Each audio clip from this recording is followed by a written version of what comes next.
다음은 이런 속에서 당 차원에서 대선 체제를 가동하고 있는 양당을 한 번씩 짚어보도록 하겠습니다.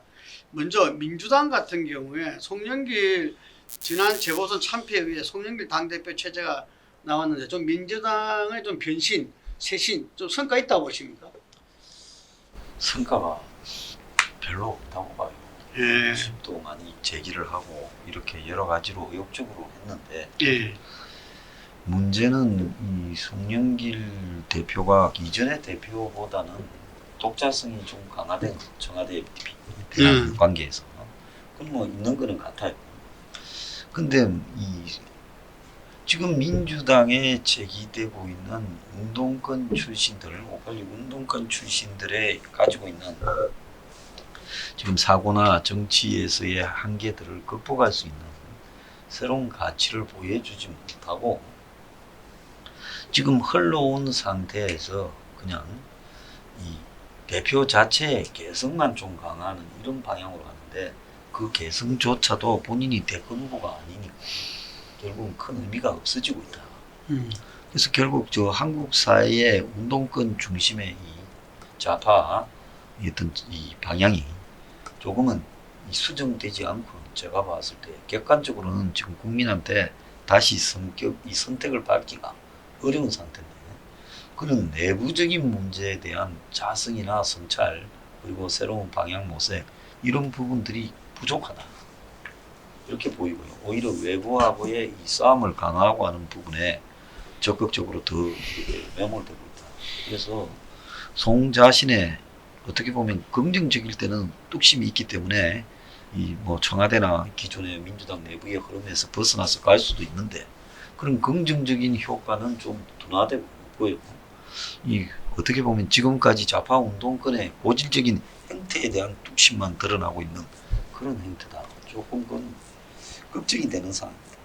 그 송영길 당대표는 어떤 면에서 보면 그 말이 많은 86 기득권 세대 중에 있으면 사실상 당대표는 처음이잖아요. 처음이죠. 예, 처음인데 어찌 말하면 이번 대선 과정에서 86 세대들이 마지막 자기 정치적 운명을 걸어야 되지 않나. 그래서 그게 맨 앞장선 사람도 기대도 좀 있는 것 같아요. 송영길 대표는 그러니까 자기 정치 인생에 있어서 이 지금 당 대표가 최종 목표가 아니지 않습니까? 그러니까 그렇죠. 자기가 그러니까 이 당 대표를 잘해서 정권 재창출하고 다음 차차기를 자기 지금 나름대로 꿈을 꾸고 있기 때문에 좀 말 그대로 강단 있게 좀 하고 있는 것 같아요. 예를 들면 지금 아까 우리가 이야기했던 경선 연기 이런 부분들에 대해서도 사실 뭐 당내 역학관계를 본다고 한다면 사실은 당내 그러니까 경선 연기 쪽으로 기울어야 되는데 그렇지 않다.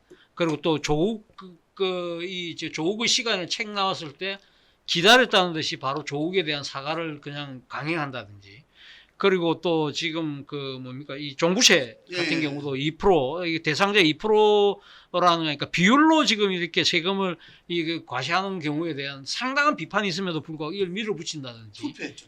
투표를 했어요. 그걸 간처시켰어요. 예. 그런 걸 보면 상당히 강단이 있고 나름대로 초심을 또 밀고 나려는 측면이 분명히 있는데 문제는 앞으로 지금 대선 경선 과정에서도 과연 대표의 지도력이 과연 먹혀들 것이냐. 이 지금 그러니까 누가 당 대표 그러니까 당 후보가 된다 하더라도 이것이 그러니까 그 경선 과정을 통해서 이 여권의 후보고 여당의 후보가 상당히 국민적 관심과 지지를 받는 쪽으로 이 지금 그 긍정적인 역할 그러니까 뭔가 좀 플러스적인 그러니까 결과로 이끌어낸다고 한다면 송영길 대표의 앞으로 이 최종의 목표까지 갈 수 있는 게 되지만 그렇지 않을 경우에는 대표 자체의 정치적인 생명 자체를 재촉하는 그런 결과도 될 수 있다. 그런 측면에서 보면 이 지금 송영길 대표도 자신의 정치 운명을 누구보다 잘 알고 있기 때문에 아마 밀리려고 하지 않을 겁니다. 그렇기 때문에 우리가 지금 아까 이재명과 친문의 그런 그 긴장 관계 보는 것 이상으로 상당히 송영길의 행보가 주목되는 이유가 바로 거기 있는 것 같아요.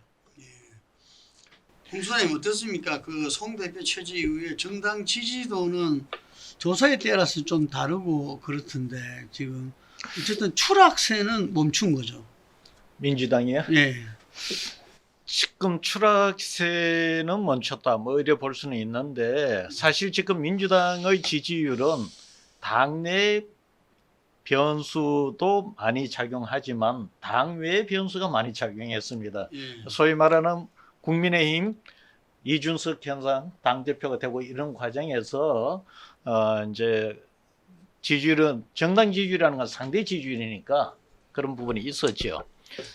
그래서 지금 이제 이 송 대표 체제를 어떻게 평가할 것인가 뭐 여러 가지 관점에서 볼 수가 있는데 아까 지적하셨듯이 이 한 시대를 풍미했던 386 세대들이 내가 이전에도 얘기했지만은 이 세대들의 가장 큰 문제 그리고 그 밑에 40대 X세대들의 정치인들의 가장 큰 문제는 뭐가면은 자기 조직의 대표는 배출을 해도 소위 말하는 대중정치는 배출을 못한다.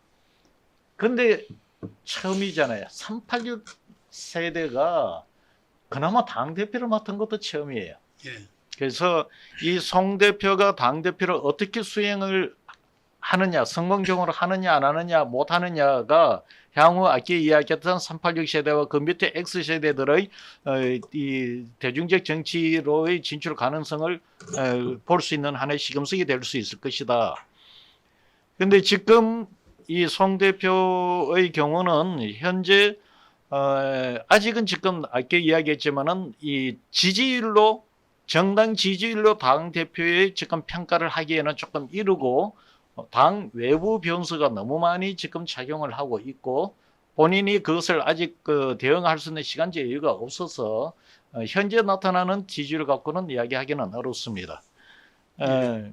단지 하나 이제 이야기할 수 있는 거는 분명한 거는 송 대표가 맡고 나서 민주당의 당청 관계에서 자율성이 좀 더 커진 것 같다 해서 당의 책임 그리고 그거로 인해서 당이 책임을 갖고서 의사결정하고 전국을 끌어가게 되면 거기에 대한 긍부정 평가는 좀 더 명확하게 드러날 가능성이 크다 그렇게 보는 상황입니다. 예, 제가 볼 때는 지금 민주당의 그 내년 대선을 앞둔 지금 현재 그 전망에 있어가지고는 뭐 이런 비유도 들었습니다. 못 살겠다 갈아보자라는 것이 지금 현재는 다 죽겠다 갈아보자라는 것이 어떤 정권 심판론에 입장한 민심이고 이 민심이 지난 재보선에 이어서 전혀 이게 수그러들지를 않았다. 그래서 흔히 우리 대선은 이 총선이 해고 투표라면은 과거에 대한 이 대선은 미래에 대한 전망 투표라고 이렇게 이야기를 하는데 여전히 정권 심판론이 우세한 그런 대선이 될 수도 있겠다 이런 이야기들이 있습니다. 그러면은 이 어쨌든 정부 여당에서는 정말 이 죽겠다는 위기감 속에서 이 어떤 정책이라든지 또 대선 준비를 해 나가야 되는데 그 위기감은 다들 이야기하고 하지만 그 위기감에 그 기반한 여러 가지 어떤 정책이나 대선 시스템은 아직 제대로 나오고 있지 못하다. 예, 그런 부분들이 예를 들면 그게 권력 경쟁이라든지 이런 속에서 어떤 계파 대결 이런 부분도 있을 수도 있는 거고 오히려 어찌 말하면 그 위기감이 지금 현재화되고 있지 않지 않느냐 이런 이야기도 있습니다.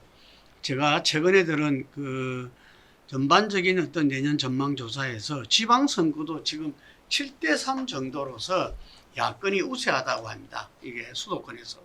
그래 되면은 대선과 아마 지방선거 그리고 곧 이어서 벌어질 총선 우리가 흔히 이야기하는 중앙권력, 입법권력, 지방권력이 다시 완전히 뒤바뀌는 그런 상황도 얼마든지 초래해야 될 수 있다. 예, 그런 측면에서 민주당이 아마 총체적 위기 속에서 사적생의 마인드로서 지금 이제 여러 가지 경선도 바라보고 정책 변환도 바라보고 해야 되지 않겠는가. 지금 현재는 그것이 국민들에게 느낌이 아직까지 크게 와닿지 않고 있다고 이렇게 보여집니다. 아무쪼록 이번 경선 과정에서 연기가 되든 연기가 되지 않든 간에 이전에 2002년도 국민경선 드라마로 우리가 토요일 날 주말 드라마를 펼치면서 이 노무현 신화가 탄생했듯이 그러한 정도의 어떤 변화가 없을 때는 아마 민주당의 정권 재창출은 어렵지 않겠는가 이렇게 보고 그걸 해낼 수 있는 사람은 바로 정부 여당 본인들에게 있다라는 점을 지적하고 싶습니다. 이제 다음은 국힘입니다. 국민의힘에서 지금 안철수 당대표가 된 이후에 이준석이. 이준석 당 대표가 된 이후에 이 앞에 빼라. 예, 국힘에서 이준석 당 대표가 된 이후에 예를 들면 당의 주자들에 대한 이야기 속에서 전당대회에서도 8월 중순 출발론 이렇게 이야기하면서 상당히 당 중심으로 장학용이니까 이렇게 이야기를 하고 있고, 그래서 어떤 면에서는 이 윤석열 전 총장과는 좀 각을 세운 거 아니냐 이런 지적도 있습니다.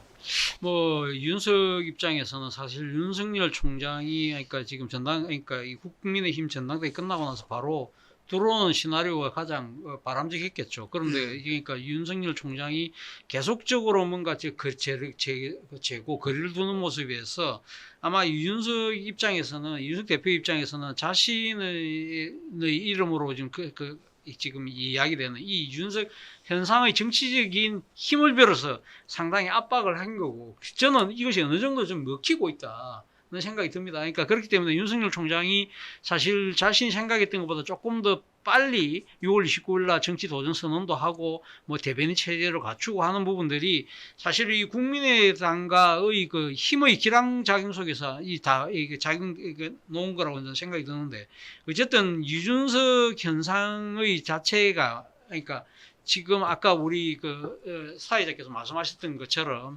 지금 이 당원들의 전략적 선택, 보수 이 지지층들의 전략적 선택이 분명히 있는 것이거든요.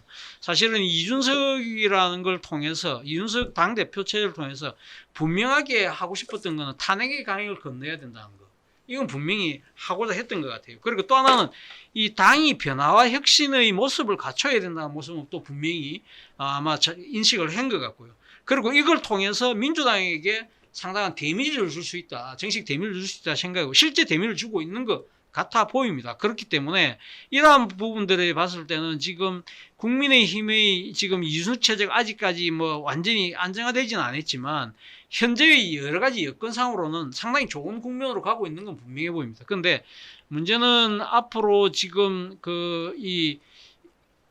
윤석열이든 최재형이든 이런 김동연이든 당 밖에 있는 유력 주자들이 이 국민의힘과의 관계 설정에 있어서 들어올 것이냐, 아니면 계속 바깥에 있으면서 막판 야권 단일 후보로 갈 것이냐, 이 부분이 상당히 국민의힘의 입장에서는 상당히 정치적인 이 숙제가 되지 않을까 하는 생각이 드는데, 당연히 뭐 이 국민의힘 입장에서는 그런 사람들이 빨리 들어오길 바라고 있겠지만, 문제는 이 지금 윤석열, 최재형, 김동연 이 사람들이 새로 정치를 하는 입장에서는 정말 이준석 당대표 한 사람의 간판이 바뀌었다고 해서 저 당이 변했을까?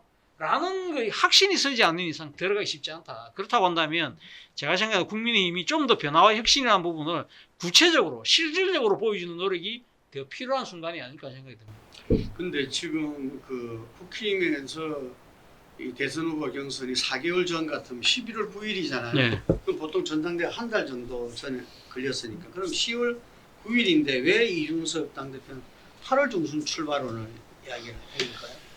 제가 봤을 때 이준석이가 이번에 경선 직전에 여의도에서 김무성하고 같이 있는 것도 목격됐잖아요. 예.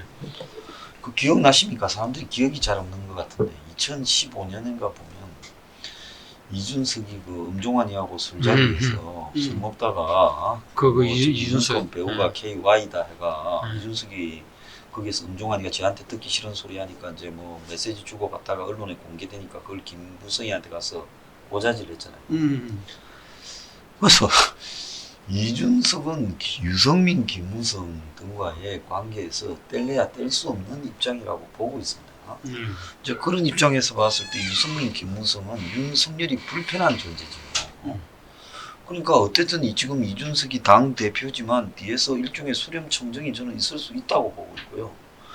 그래서 윤석열이 밖에서 자꾸 두고 세를 강화했을 때는 자신들이 뭐 힘이 약화되고 윤석열 중심으로 가게 되고, 또 들리는 이야기로는 윤석열의 캐릭터가 상당히 이게 좀 보수 언론들이 윤석열한테 지원도 하고 이렇게 갔는데 좀 불편해서 최근에 보면 그만두고 또 뭐 개헌문을 다시 불을 지피는 이런 이야기도 있다고 그래요. 그러니까 한마디로 이준석을 내세워서 대표로 앉혀놓고 견 부분을 그 두 사람은 저는 견을 목표로 하고 있다고 봅니다. 그래서 어쨌든 외곽에 통제되지 않는 불필요한 윤석열에게 압력을 가해서 좀 뭐라고 할까요? 윤석열이 고사되도록 하자라는 입장에서 일종의 윤석열에게 던지는 시비고 잽이다 이렇게 봅니다. 8월 버스 출발로는 예. 예. 아니 근데 8월 버스 출발로는 지금 제가 알기로는 국민의힘 이 당헌 당규상 그러니까 본 경선은 9월 중순부터 시작하지만 예비 경선을 8월 달에 시작하고 돼 있거든요. 그런데 이게 뭐 예를 들어서 중량급 대권 아, 주자를 그러니까 그건 예비 뭐- 공선부터 뭐 참여가 컷오프 뛰라 이런 그러니까 일단 근데 이제 시도 배정도 안 한다는 그러니까 그거는 이준석은 이제 그런 걸 안 하겠다는 게 아니라 이준석이 생각이 그런 있는 말이 거지. 포함되어 있는 네, 거죠. 공정경쟁이니까. 네. 아, 일단 그러니까 지금 이럴 타임 테이블이 음. 일단 8월 달에 예비 경선 시작하게 되니까 그때 돌아라는 이야기인 거죠. 이준석의 이야기가 어쨌든 이준석 당대표의 어떤 속 깊은 프로그램 속에서 윤석열은 없다. 뭐 이런 그렇게 봐야 이야기인데요. 되죠. 예. 그런 부분은 뭐 제가 잘 모르겠습니다. 왜 8월 이야기를 했는지는 모르겠고 뭐 이준석 대표가 당 대표가 되고 나서 당 밖에 있는 주자가 빨리 들어와 주었으면 하는 마음으로 그런 이야기 했는지 나는 그건 모르겠어요. 그런데 이준석 대표나 당 내에 있는 인사들이 당 밖에 있는 인물들이 빨리 돌아주기를 바라거나 또는 안철수 국민의당과 합당이 빨리 이루어지기를 바라면은 당내에서 하나 딱 결정을 해야 되는 게 있습니다. 다음 국민의힘이 되고 경선을 어떤 방식으로 할 것인지 차기 대선 만에 하나 100% 국민 경선 한다고 하면 그 사람들이 좀 더 쉽게 빨리 합류를 할 겁니다.